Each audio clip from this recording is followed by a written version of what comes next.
Hey Algebra 2, so today we are going to learn how to add and subtract rational expressions. Last time you learned how to simplify rational expressions, then multiply and divide. So now we're going to move on to adding and subtracting our last two operations. So in order to be able to do this, we have to kind of take a backward step here and relook at adding and subtracting fractions. Okay. So back to elementary school. If you remember, the key is here, we need a common denominator in order to be able to do this. So we are simply just doing the exact same thing, okay, now just with polynomial expressions in our fractions. So if we take a look at this first example, right, we have a common denominator. So we're just going to add the numerator. 2 plus 3 is 5, so we end up with 5/7. Okay, so it's not always going to be as simple as that. We're going to have cases where we don't have a common denominator and we have to create one. And that's where this thing called the least common multiple comes into play, right? There are several common denominators I could create here from 7 and 14. Any multiple of 7, right? And 7 and 14 there. So what I want to do is I want to actually look for the least common multiple, because that's going to simplify this process, and my final answer is going to be the most simplified answer. So you should be able to recognize that the least common multiple here will be 14, because 7 is a factor of 14. So I actually only need to adjust the first fraction, and I do that by, remember we've got that power of 1 going on here. I'm multiplying this, well, what times 7 is 14? That's 2. I'm going to multiply this by the number 1 in the form of 2 over 2. Okay, and so now it becomes 4 over 14. So 4 over 14 is an equivalent fraction to 2/7. All right, and I am adding 3/14 to that for a total of 7/14.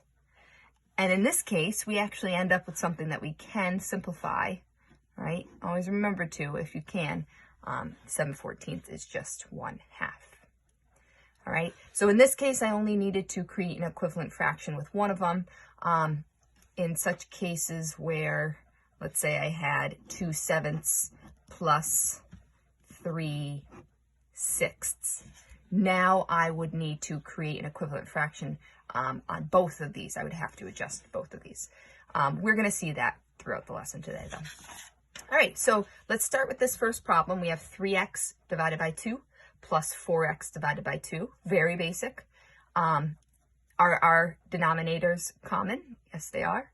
So we are good to go. Let's just add the numerators. 3x plus 4x is 7x over 2. And that is my final answer. All right, so very basic problem. If you have like denominators, you may just combine the tops. And so now this works with subtraction as well, right? The exact same way. Common denominator, now instead of adding the numerators, I'm just going to find the difference. So 3x minus 4x is -1x, or -x over 2. So if you know how to add, you know how to subtract. I'll be doing examples of both throughout. So now we do not have a common denominator here, okay? I need to now create my common denominator, my least common multiple. And I'm going to do that by analyzing my coefficients and my variables. How do they compare with each other within both of the denominators? So let's look at our coefficient first. So let's do some highlighters here. I've got a 3 and a 6. Okay, so hopefully in your head you're saying 6 will be your least common multiple. I don't need to do anything to this guy. I am actually going to adjust that 3. How do I get from 3 to 6? I multiply by 2. So I am actually going to be multiplying this fraction over here by 2 over 2. Okay, anything you do to the denominator, you have to do to the numerator as well. Because if I only multiply the denominator by 2, I'm now changing the value of this fraction. I don't want to do that. I always want to be multiplying by a number over itself, or just 1.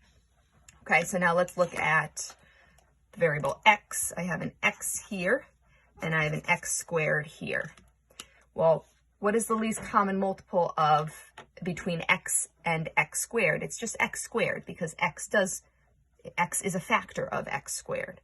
So think to yourself, essentially, how many more x's would I need here to create x squared? I need one more.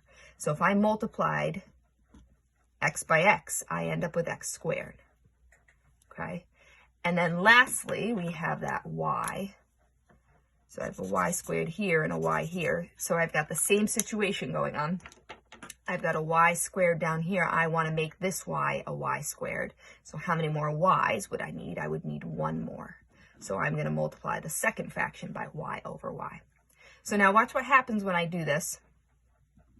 I end up with, so 2x times 2 is 4x over 2x. So 2 times 3 is 6. X times x is x squared. And then I still have my y squared. Okay, so now I've ended up creating an equivalent fraction, and my common denominator is going to be 6x squared y squared. Let's make sure that happens in the second one. So in the second one, I've got y times 1 is y. And then I have y times this term here, 6x squared y squared. So perfect. We have now created our common denominator here between the two. And so therefore I can add the numerator. So 4x plus y, those are not like terms. So I'm just going to leave that as the expression 4x plus y divided by that common denominator, 6x squared plus y squared. So how do you know when you're done? You're done when you have one rational expression. So it's no longer a sum or difference of multiple rational expressions, just one. Okay, you can have some sum or differences, adding or subtracting within that rational expression, but there's only one fraction happening there. And then I just want to reiterate that if this were a subtraction symbol, the exact same thing would happen. This would just then be subtraction. Okay. All right. So now I have some quantities in my denominator. I have some x minus 1 in the first denominator and x plus 5 in the second denominator. So now I want to remember in our polynomials, I want to think of these as quantities. Okay, so x minus 1 is some number, right? We don't know what x is. It could be 1, 2, 3, 4, negative 1, right? Anything, 0. But that operation there is now creating some number, okay? And then, well, could it be 1? It can't be 1, right? Because 1 minus 1 be 0. It could be anything but 1, right? And then over here, it could be anything but negative 5. We don't want to make our denominator 0. Okay, but just keep in mind the big idea here is that this expression is one number. It's just going to end up being some number. So when I go to create my common denominator here, I now need an x plus 5 quantity in this denominator, and I need an x minus 1 quantity in this denominator. So I am actually going to multiply by x plus 5, and I want this to be 1, right, over x plus 5. And over here, I'm going to do the same thing, but I'm going to multiply by x minus 1 divided by x minus 1. So now, we just do our distribution. This is 2x. I'm multiplying into that x plus 5. I get 2x squared plus 10x all over. And you know what? You don't need to FOIL these. Let's just keep those separate. Don't need to do more work than you have to. We will leave that in factored form. Okay. So plus, now I'm going to distribute that 3. So the reason I'm distributing in the numerator and not in the denominator is because I'm going to end up combining like terms in the numerator because I'm going to be adding these two fractions. So I get 3x plus, minus 3, forgive me. That's a minus 3 over the x plus 5, x minus 1. So now let's ask ourselves, is our denominator like a common denominator? Sure is. So let's add the numerators. So I've got 2x squared is my only x squared term. So 2x squared, my only quadratic term. Then I've got 10x plus 3x, make 13x. And then I have my minus 3. That's a negative 3. I've got to keep it that way. All right, and then I'm going to have some quadratic in the denominator as well, but you, again, can just leave that right in factored form. Because And that also shows us nicely what the restrictions on the domain are. And that would be my final answer right there. So this one is a little bit different if it were subtraction. I'm going to actually change my pen color to red, and we're going to do just a little box over here.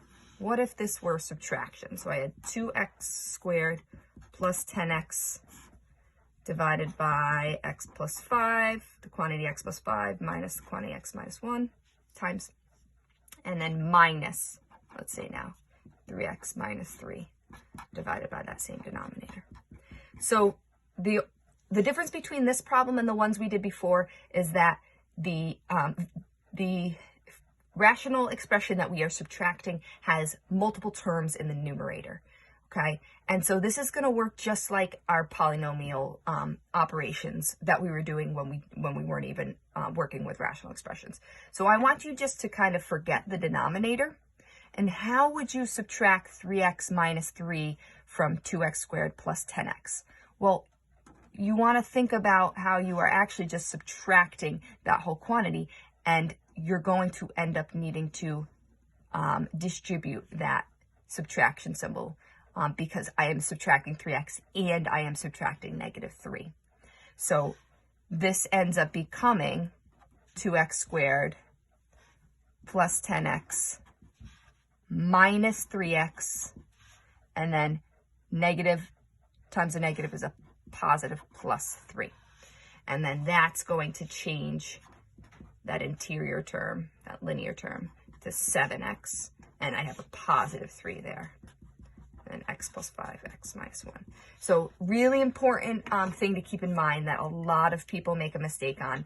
You do, when you are subtracting, you do need to make sure that you distribute that subtraction symbol, that negative sign there. Or else it's going to end up being wrong because you're going to miss out on, a lot of people, what they'll do is they'll subtract the 3x and then keep that minus 3. That should be a positive 3 there. I got a couple more. All right, a little bit of factoring in here. So notice I have a difference of squares down here.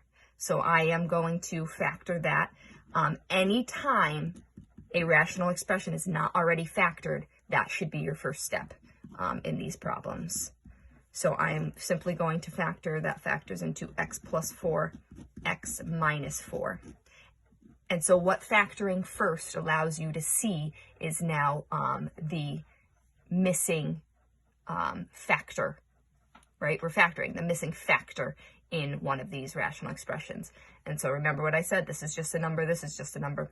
Hopefully in your minds you're saying, what are we missing over here? We are missing the x minus 4. So I need to actually multiply this by x minus 4 over x minus 4 to create that common denominator. So let's do a little distributing here. I get 2x minus 8 divided by x minus 4 times x plus 4. Take away. So I don't need to do anything to the second fraction because it's already got that denominator. All right, and once I have a common denominator, just focus on the numerator there. So I'll highlight that.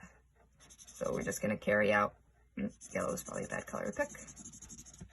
We're going to carry out combining like terms in the numerator. And since this is subtraction, I want to make sure that I'm subtracting both of those terms. So I've got 2x take away, actually I'll do this, I'll write this out first so you can see it's a little more organized. So 2x take away 8 minus 4x plus x squared. Okay, I'm not going to write the denominator yet because let's simplify that first and then we'll write our final rational expression. So writing this in standard form, x squared goes first. Then I've got 2x take away 4x is negative 2x, and then my constant of negative 8. And that's all over x minus 4x plus 4. And you could actually rewrite that if you want as that difference of squares, x squared minus 16. Either one of those are acceptable answers. Now, let's see. Can this be factored further? So I'm looking for two numbers that multiply to -8 and add to -2. So my factors of -8 are -4 and +2. Those would add to -2. Let's take this one step further, actually. So I've got x minus 4, x plus 2, right? And I'm going to have to back up on this because I was actually able to further factor my numerator in this case. And look what happens. These guys cancel out, and we actually end up with an even more simplified expression. X plus 2 divided by x plus 4. So, note that you do want to be keeping in mind, asking yourself before you finish, can that numerator be factored even further? Okay, so keep that in mind when you're doing this. And that's why it actually probably is the best idea to keep this in factored form, because you may be canceling more out.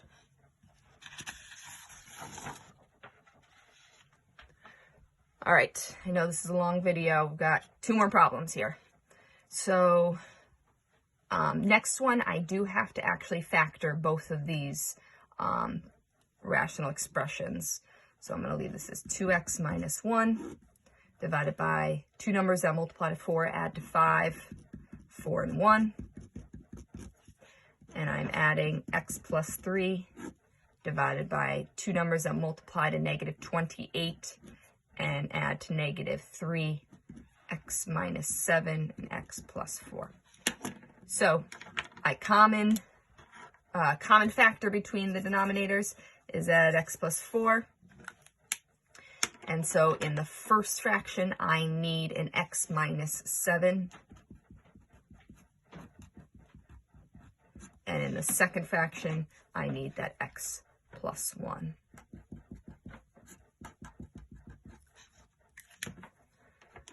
So let's rewrite out. And actually, I'm gonna organize this all together into one rational expression. Okay, I'm gonna distribute. Actually, in this case, my distributing becomes foiling. Okay, so I'm going to have all of those terms in the numerator, and then my denominator is going to be that common denominator I just created of these 3 quantities. All right, so I've got 2x squared minus 14x minus 1x plus 7, and then plus x squared, because I'm adding here, plus 3x plus 1x plus 3. And so now I can actually combine like terms in the numerator. So let's look at our like terms there. We've got 2x squared and x squared makes 3x squared. Between the -14 and negative x, I have a -15x. And then I have a positive 4x here. Okay, so that becomes -11x. Okay, and then I've got the 7 and the 3. It's 10. And that is all divided by x minus 7, x plus 4, x plus 1. All right, so let's check and see if we can factor the numerator. So I've got 3 times 10. I'm looking for 2 numbers that multiply to 30 and add to -11. Well, 30 makes me think of 6 and 5. Those certainly add to -11, and I actually want both of those to be negative numbers, so I can factor this. So I've got 3x squared, so this is factored by grouping, right, the long way, minus 6x, so I'm going to replace the 11x with these guys as x terms, minus 5x plus 10. All right, I'm going to factor this before rewriting my denominator out. So now I'm going to factor by grouping, first 2 and last 2. I can factor out a 3x, x minus 2, and I can factor out a 5, a -5 actually, x minus 2, and I end up with 3x minus 5, x minus 2. So I'm not going to spend a lot of time on factoring when I do these problems, because that is something we reviewed, and I made clear that you do need to be proficient in doing that. So, you know, all this work, a little frustrating here in the end, because look what happens. We get that 3x minus 5, x minus 2, divided by our denominator that doesn't even have any common terms.